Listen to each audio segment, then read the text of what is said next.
오늘 말씀의 제목은 겟세마네의 기도입니다. 마가복음 25번째 시간인데, 여러분 겟세마네 동산 기도는 여러분들이 너무너무 잘 아시죠? 아마 여러분들은 우리 목사님 설교가 이런 식으로 진행될 거야 하면서 여러분들이 이미 예상하시고 추측하면서 미리 생각하신 분들도 계실 겁니다. 순환기사, 우리가 마가 신학을 공부할 때 순환기사라 하는 단어를 만나게 되는데, 이 순환기사는 마가복음 14장에서부터 16장에 이르는 그 말씀을 우리가 통칭하여 순환기사라 이렇게 이야기합니다. 이제 순환기사는 순환의 밤을 맞이하고 있습니다. 특히 30절에 언급된 이 밤이라 하는 단어가 나오는데, 이 밤은 마가복음 14장 17절에서 언급된 저물때로부터 시작해서 겟세마네 동산에 이르기까지 그 밤은 점점 더 깊어지는 것을 우리가 발견하게 됩니다. 이 밤에 제자들은 육신의 약함으로 깊은 잠에 빠져 있었지만은 예수님은 이 밤을 기도로 씨름하면서 지새우셨습니다. 기도로 준비된 예수님은 이 밤을 일어나 함께 가자, 보라 나를 파는 자가 가까이 왔느니라 하고 당당하게 맞서서 그 하나님의 그 뜻을 이루어가는 모습을 우리가 성경을 통해서 확인할 수가 있습니다. 겟세마네라는 말이 나오는데, 이 겟세마네라는 것은 기름을 짜는 틀이라 하는 의미의 아랍어가 아니라 아람어가 있는데, 그 당시 팔레스타인에 통용되던 언어가 아람어인데, 그 아람어의 가쉬마네라는 음력으로 추정이 됩니다. 아마 감람나무가 많은 그곳에 감람유를 짜는 틀이 있었을 것입니다. 겟세마네라는 동산의 이름처럼 예수님은 자신의 진액을 짜내듯 그 밤에 하나님께 매달리는 모습을 우리가 오늘 우리 권사님의 읽은 그 말씀을 통해서 확인할 수가 있습니다. 누가복음에서는 예수님이 얼마나 힘쓰고 애써 간절히 기도했던지 그 흐르는 땀이 핏방울같이 되었다 이렇게 묘사를 했고요, 예수님의 그 간절함, 애처로움이 얼마나 극에 달했던지 천사가 내려와서 그의 기도를 도왔다 이렇게 표현해 주고 있습니다. 겟세마네는 예수님에게 있어서 영성의 지성소와 같은 곳입니다. 여러분들에게는 영성의 지성소가 있나요? 여러분들, 나의 영성의 지성소가 어딜까? 우리 교회 새벽기도 자리일까? 베들 성전일까? 본당일까? 아니면은 안방 어느 한 구석일까? 거석의 한 구석일까? 여러분, 여러분들에게 영혼의 지성소가, 영성의 지성소가 꼭 있게 되기를 주의 이름으로 권면합니다. 이 지성소에서 올린 기도로 말미암아 예수님은 일대 가장 큰 시험인 그 큰 시험을 이기셨음을 성경이 우리들에게 말씀해 주고 있습니다. 이제 본문을 좀 구체적으로 살펴보겠습니다. 여러분들이 이해했던 말씀과 제가 설명하는 말씀이 어떻게 차이가 있는지 한번 살펴보시길 바랍니다. 34절입니다. 말씀하시되 내 마음이 심히 고민하여 죽게 되었으니 너희는 여기 머물러 깨어 있으라 하시고, 우리는 겟세마네 동산에서 너무나 인간적인 예수님을 만나게 됩니다. 예수님은 우리 나약하고 가련한 인간들처럼 죽음 앞에서 공포와 슬픔으로 거의 죽을 지경이 되었습니다. 여러분, 내 마음이 심히 고민하여 죽게 되었으니, 이 한글 번역은 예수님의 심령을 좀 건조하게 표현을 했어요. 그러나 영어 번역은 좀 다릅니다. 영어 번역은 내 마음이 공포와 슬픔으로, 엄습하는 공포와 슬픔으로 거의 죽을 지경에 이르렀다라고 번역을 했어요. 무서운 시련의 직면에서 예수님은 그의 존재의 기반이 되시는 하나님 아버지께 자신의 비통함과 감정을 토로하며 그 아버지께 매달리는 모습을 우리가 보게 됩니다. 35절입니다. 조금 나아가서 땅에 엎드려 될 수 있는 대로 이때가 자기에게서 지나가기를 구하여. 예수님의 기도 내용이죠. 여기 보면 땅에 엎드려 기도를 드렸다 하는 말씀이 있습니다. 얼굴을 땅에 대시고 엎드려 기도하는 예수님의 모습은 그 당시 보통 유대인들의 기도 모습과는 다릅니다. 그 당시 보통 유대인들은 어떻게 기도했냐면은 서서 두 손을 들고 그리고 눈을 떠서 하늘을 쳐다보면서 그렇게 기도를 했어요. 그런데 예수님의 모습은 땅에 엎드려 기도했다는 것입니다. 이것은 그가 얼마나 간절하게 하나님께 매어달렸는지 우리에게 알게 하는 말씀이죠. 그리고 40절에 보면은 다시 오사 보신즉 41절에 보면은 세 번째 오사 그들에게 이르시되, 예수님께서 기도하다가 제자들에게 오시고 또 기도하다가 제자들에게 오시는 그 모습을 성경은 그대로 우리에게 표현해 주고 있습니다. 이런 말씀을 통하여 뭔가 집중하지 못하고 왔다 갔다 하는 예수님의 모습을 우리가 상상할 수가 있어요. 마음을 진정시키지 못하고 초조해하고 불안한 예수님의 모습을 우리가 그려볼 수가 있습니다. 어쩌면 예수님의 그런 모습은 우리 자신의 모습과 그렇게 똑같은지 모르겠어요. 큰일을 당했을 때 우리의 모습 그대로입니다. 우리가 갑자기 병원에서 엄청난 이야기를 들을 때 마음을 안정하지 못하고 왔다 갔다 안방에서 거실로, 거실에서 안방에서 화장실로 왔다 갔다 말을 못하고 하는 그런 모습, 그 모습이 바로 이 겟세마네 동산에서 예수님이 보여주더라는 것입니다. 그렇다면은 예수님의 너무도 인간적인 모습이 왜 우리에게 은혜가 됩니까? 왜 우리가 이 말씀을 받고 은혜를 받습니까? 여러분 생각해 보십시오. 만일 죽음을 앞에 놓고 예수님이 이런 것은 아무것도 아니야, 나는 아무 공포도 두려움을 느끼지 않아 라고 말씀을 하시면서 그 죽음을 담담하게 의연히 맞이했다면, 죽음을 앞에 놓고 벌벌 떨고 사색이 되어가는 우리는 그분으로부터 어떤 괴리감을 느끼지 않을까요? 의사선생님으로부터, 하나님도 아닌 의사선생님으로부터 이거 3개월, 6개월 이야기할 때 우리는 그 순간 사색이 되어서 어쩔 줄 모르는 우리 인간이 그 죽음 앞에 덤덤하고 아무것도 아닌처럼 맞이하는 예수님을 우리가 거리감을 느끼지 않을 수 없죠. 만일 주님께서 무슨 죽음을 끼니 챙기듯이 아침 먹고 점심 먹고 저녁 먹는 것처럼 끼니 챙기듯이 가볍게 생각하셨다면, 죽음을 절대적인 한계 상황으로 인식하고 죽음 앞에 나 지금 떨고 있니? 라고 묻는 우리가 그분의 말씀을 어떻게 가슴 아리게 받을 수가 있겠습니까? 그러나 예수님의 너무도 인간적인 모습을 보면서 그 모습 속에서 우리의 모습, 나의 모습을 발견하게 됩니다. 예수님과 나 사이에 감정이입이 되는 것을 본문을 읽으면서 느끼게 돼요. 주님이 말씀하신 듯해요. 떨리지? 나도 떨려서. 무섭지? 나도 무섭단다. 나는 너의 감정을 충분히 이해해. 그건 너가 믿음이 없어서 그런 거 아니야. 너가 신앙생활을 잘못해서 그런 거 아니야. 나는 너의 감정을 충분히 이해해. 나도 그랬거든 라는 주님의 속삭임을 우리가 들을 수 있다는 것입니다. 이 공감 때문에 우리 삶에 구원 사건이 일어나는 것입니다. 이것은 저의 개인적인 믿음만이 아니라 성경의 증언이기도 합니다. 여러분 히브리서 4장 15절 16절에 이런 말씀이 있어요. 우리에게 있는 대상은, 예수님을 말씀하시죠. 우리에게 있는 대상은 우리의 연약함을 동정하지 못하실 이가 아니요 모든 일에 우리와 똑같이 시험을 받으신 이로되 죄는 없으시니, 그러므로 우리는 긍휼하심을 받고 때를 따라 돕는 은혜를 얻기 위하여 은혜의 보좌 앞에 담대히 나아갈 것이니라. 말씀이 좀 어렵잖아요.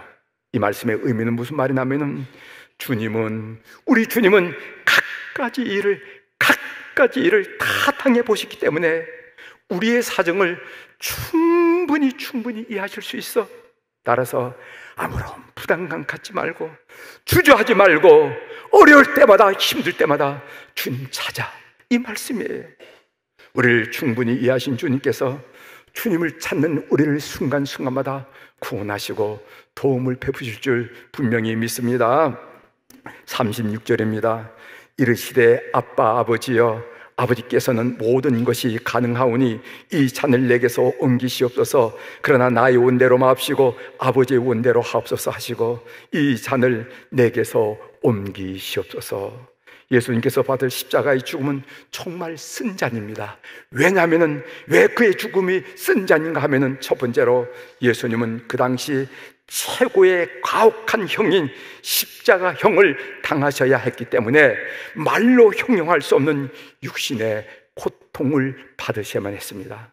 사람을 죽이는 방법이 돌로 쳐 죽이는 방법도 있고, 교수형을 시키는 방법도 있고, 창을 던져서 죽이는 방법도 있고, 물에 수장을 시키는 방법도 있지만, 그 당시에 로마가 개발한 가장 처참한 가혹한 죽음이 십자가예요. 이 십자가형은 어떤 거냐면 모든 물기가 다 빠져야만 죽는 죽음이라는 것입니다. 육신의 고통. 두 번째로는 또한 사람들의 비난과 손가락질을 당하는 정신적인 고통을 받아야만 했습니다. 같은 죽음이라 할지라도 사람이 인정하고, 그리고 사람이 칭찬하고, 사람이 존경하는 죽음이라면, 우리가 항일투사 같은 그런 분들 말할 수가 있죠. 그런 죽음이라면 정신적인 고통은 덜했을 것입니다.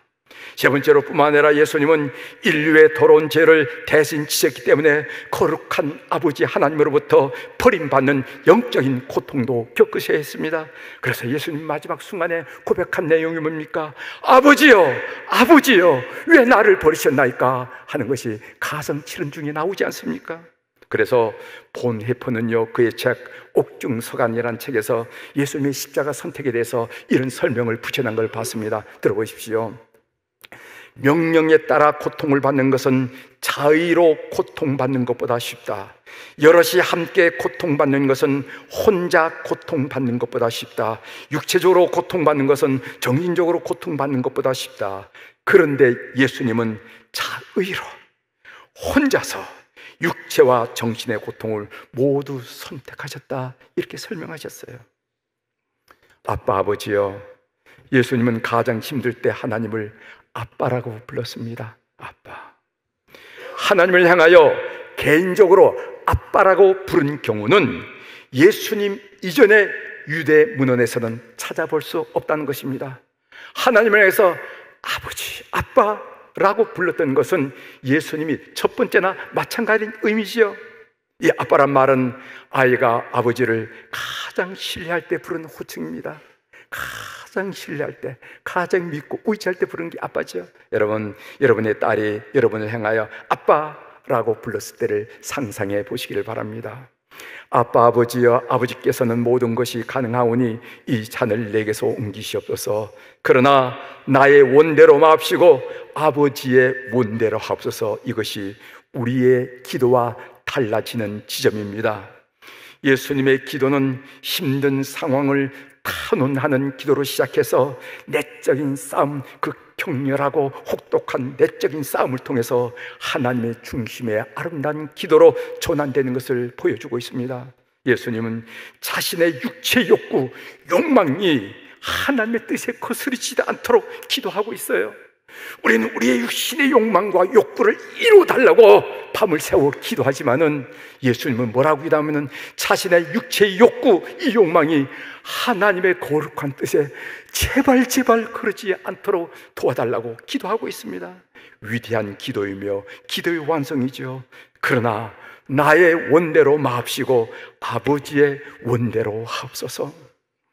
예수 그리스도를 따른 그리스도인의 이름을 가진 성도 여러분, 우리는 얼마나 내 뜻을 깨뜨리고 하나님의 뜻을 따랐습니까? 우리는 얼마나 내 자아를 부수고 하나님의 뜻을 세워갔습니까? 우리는 얼마나 내 욕망, 욕심을 포기하고 하나님의 소원을 이루어드리려고 발버둥을 쳤습니까? 겟세마네 동산에서 주님은 순종의 극치를 보여주면서 그리스도를 따르는 그리스도인의 삶이 어떠해야 되는지 우리에게 모범으로 가르쳐주고 계십니다. 38절입니다. 시험에 들지 않게 깨어 있어 기도하라. 마음에는 원이로되 육신이 약하도다 하시고, 시험에 들지 않게 깨어 있어 기도하라. 우리 주님께서 제자들에게 부탁한 권면이었습니다. 그러나 슬프게도 베드로를 포함한 제자들은 예수님의 그 권면에 응하지 못했습니다. 결국 주님의 말씀에 순종하지 못한 그들은 주님을 버리고 도망가는 제자들도 있었고, 또 주님을 부인하는 베드로 같은 제자도 있었고, 그리고 주님을 배반하는 가룟 유다와 같은 제자들이 있었습니다. 이 일 후에 산헤드린 법정에 선 두 사람, 예수님과 베드로는 너무도 대도적인 모습을 우리에게 보여주고 있습니다. 기도했던 사람의 모습과 기도하지 않았던 사람의 모습을 보여주고 있어요. 베드로는 아랫뜰의 비자의 법정에서, 빌라도의 법정이 아니에요, 저 아랫뜰 들녘에서 화롯불을 피워놓고 거기는 비자의 법정에서 예수님을 부인하고, 비자 앞에서, 그 소녀 앞에서 부인하고 저주하고 맹세까지 했습니다, 예수님에 대해서. 그러나 예수님은 서슬퍼는 산헤드린에서, 그리고 빌라도 법정에서 내가 그니라, 내가 그 사람이요 라고 주저하지 않고 선언하면서 우리 하나님께서 이끄시는 그 길을 담담하게 걸어갔던 모습을 보게 된다는 것이죠. 시험에 들지 않게 깨어있어 기도하라. 우리는 신앙생활을 하면서 어떤 시험에 빠져들기 쉬울까 하는 생각을 잠시 했습니다.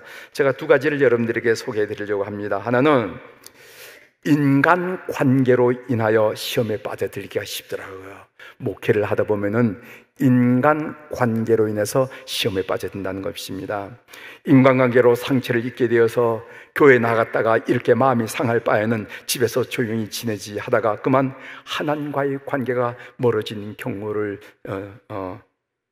보게 된다는 것이죠.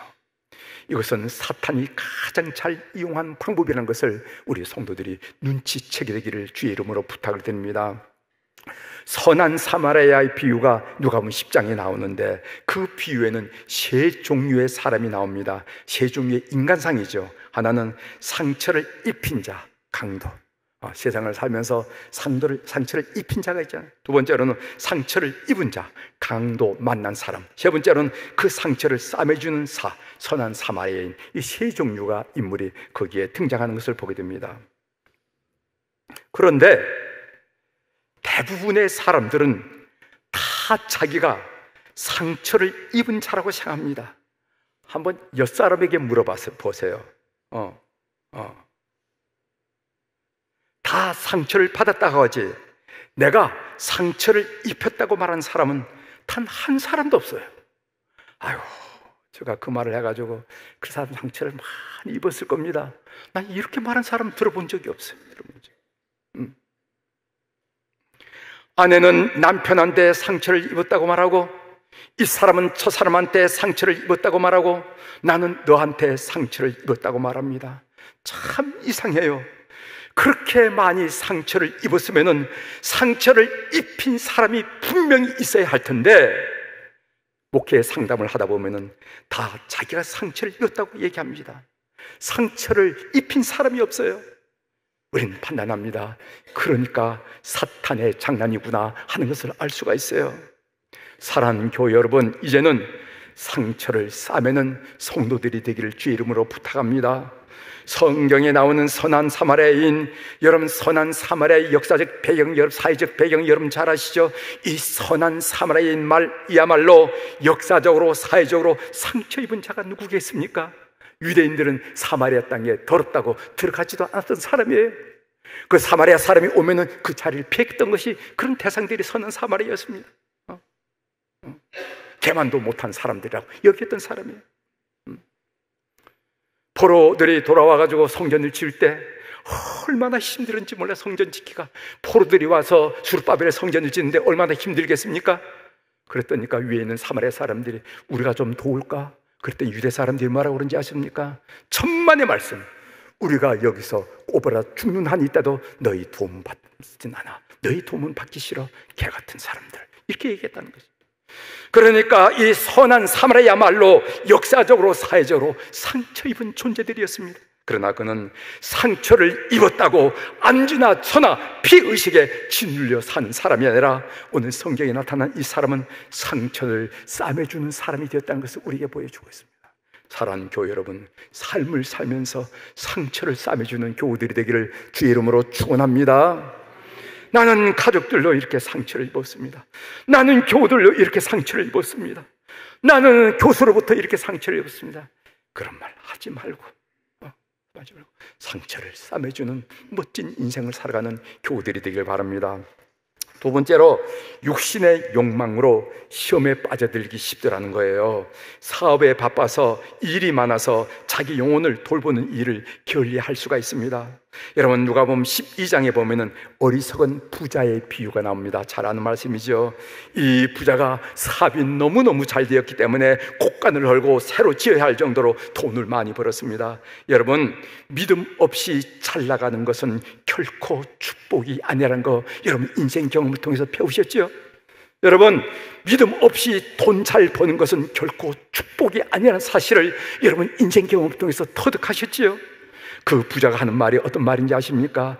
이제 여러 해 쓸 돈을 다 벌었으니 평안히 쉬고 먹고 마시고 즐거워하자. 이게 부자가 돈 벌어놓고 한 얘기예요. 평안히 쉬고 먹고 마시고 즐거워하자. 오늘 이 시대의 가치관을 이렇게 쉽고 총하게 표현할 수가 있겠습니까? 하나님은 이런 사람들을 뭐라고 말하냐면 어리석은 자라고 말해요. 어리석은 자여, 오늘 밤에 내 영혼을 도로 찾으리니 그러면 너는 뭐가 되지? 어리석은 자여, 오늘 밤에 내 영혼을 찾으리니 그러면 너는 뭐가 되지? 자기를 위하여 재물을 쌓아두고 하나님에 대해서 부유하지 못한 자가 이와 같으니라. 우리 사랑하는 교회 여러분들, 물질적으로도 풍성할 뿐만 아니라 하나님과의 관계도 풍요롭고 풍성한 교우들이 되기를 주의 이름으로 축원합니다. 자본주의 사회에서 돈은 정말 필요한 것이나 돈 때문에 영적 생활을 게을리해서는 안 된다는 것입니다. 육신의 욕망에 빠져 영적인 잠에 빠져들어서는 안 된다는 거예요. 42절을 보겠습니다. 일어나라, 함께 가자. 보라, 나를 파는 자가 가까이 오느니라. 하나님은 우리의 기도에 반드시 응답하십니다. 믿으시죠? 믿으시죠? 예, 하나님이 어떻게 응답하신가 하면은 문제를 해결해 주심으로써 응답하십니다. 두 번째로는 문제는 그대로이지만 극복할 수 있는 능력과 담대함을 주심으로 우리의 기도에 응답하십니다. 문제는 예나 지금이나 똑같지만은 마음이 변화되니까 위기가 오히려 기회로 보이고 실패가 자신의 능력을 드러날 찬스로 보이고 시련은 축복의 사인으로 보인다는 것입니다. 예수님의 기도는 응답받았습니다. 기도하기 전에 예수님은 두려워하고 초조하고 불안하고 앞이 캄캄하여 마음의 안정을 취할 수가 없었어요. 그러나 기도한 다음에 예수님은 담대해지고 힘이 생기고 자신감이 생기고 길이 보였습니다. 잔을 하나님 아버지께서 잔을 옮겨주신 것이 아니라 하나님의 거룩한 구원 사역을 위해서 잔을 받아들일 능력과 담대함을 주심으로 기도에 응답하는 것을 보였습니다. 일어나라, 함께 가자. 어디서 이런 용기와 담대함이 나왔죠? 기도를 통해서. 믿으시길 바랍니다. 기도를 통해서.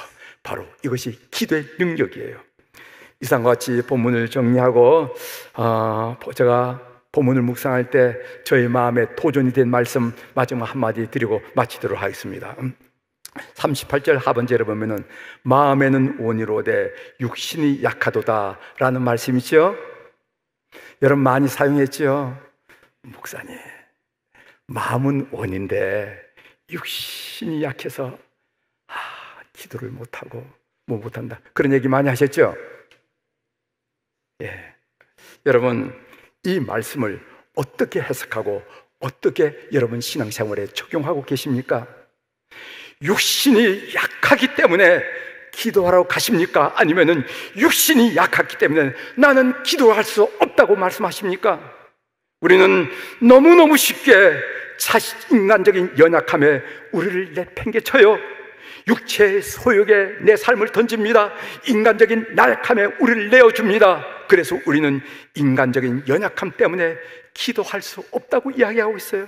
주님은 우리가 육신이 약하기 때문에 깨어 기도하라고 말씀하시지만은 우리는 육신이 약함 때문에 기도하지 못한다고 변명하고 있습니다. 육신의 약함이 기도해야 할 이유인데 육신의 약함을 기도하지 못하는 핑계거리로 삼습니다. 기도하면은 시험을 물리칠 수 있으나 영적인 잠을 자면은 시험에 들어 하나님과 멀어진다는 거예요. 일부 예배 끝난 다음에 미국 PhD 과정에 유학 가는 우리 교우 가정의 딸을 위해서 기도를 했습니다. 제가 기도하기 전에 한마디 부탁을 했어요. 너 PhD 하면 녹록한 게 아니야. 어려워. 문제가 있을 때마다 기도해라. 그러면은 하나님께서 문제가 풀리지 않을 때 기도하면 하나님이 지혜를 주시고 용기 주시고 담대함을 주셔서 극복하게 해서 오늘 설교 들었지? 그 말씀 꼭 너에게 한 말씀이니까 꼭 기억해 하면서 제가 눈을 크게 뜨고 당부를 했습니다. 그랬더니 그 딸아이가 예 이러면서 웃으면서 대답한 것을 제가 들었습니다. 오늘 이 본문이 우리에게 주는 메시지는 분명합니다. 우리는 지금 어려운 시기를 살아가고 있어요. 참 어려운 시기를 살아가고 있습니다. 사회적으로, 정치적으로, 경제적으로, 외교적으로. 이전까지는 그래도 미국을 동맹으로 믿었는데 이게 동맹인지 아닌지 잘 모르겠다. 국제관계 뿐만 아니라 우리의 영적인 형편, 이런 모든 일을 생각할 때 자연환경, 생태환경, 오늘 이번 주로 더위가 끝날지는 모르지만 이 더위에 여러분 얼마나 힘드십니까? 어려운 시기를 살아가고, 이 어려운 시기를 살아가기에 우리는 너무너무 약하다는 것을 알게 됩니다. 따라서 우리의 연약함 때문에 우리는 기도해야 돼요. 기도하면은 담대함이, 힘이, 자신감이 길이 보이는 것을 믿는 여러분들이 되시기를 바랍니다. 힘들다는 것은 기도하라는 하나의 초점으로 믿고 여러분 연약함을 인정하고 기도하는 우리 성도들이 다 되기를 주의 이름으로 축원합니다. 기도하시겠습니다.